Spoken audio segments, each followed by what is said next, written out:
This is Duke University. Everyone likes saving money. Using a healthcare reimbursement account can save you money in a sweet deal with the IRS.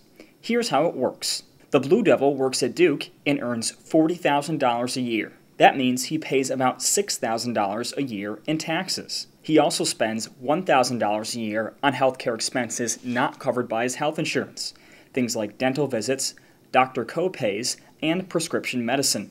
Over the course of a year, after taxes and his healthcare expenses, the Blue Devil has $33,000 left to spend on other things, like food, and fun, yay! If the Blue Devil had a healthcare reimbursement account, it would look like this. He starts with the same $40,000. But he puts $1,000 back into a healthcare reimbursement account, where it's protected from taxes and waits to be spent on healthcare. That means his taxable income is now really $39,000. Since his taxable income is smaller, now he only pays $5,700 in taxes. That's a savings of $300 in his taxes. And he still has the $1,000 in his healthcare reimbursement account he set aside to pay his healthcare bills, like those dental visits.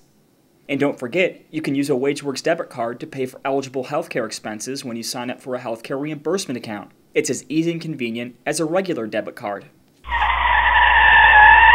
Under new federal healthcare reform, some eligible expenses will change.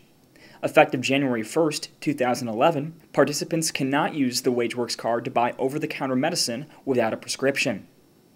However, thousands of other non-prescription items, such as bandages and reading glasses, are still covered. There's lots more information, including a list of what sorts of healthcare expenses are eligible, at hr.duke.edu/benefits. Produced by the Office of Communication Services.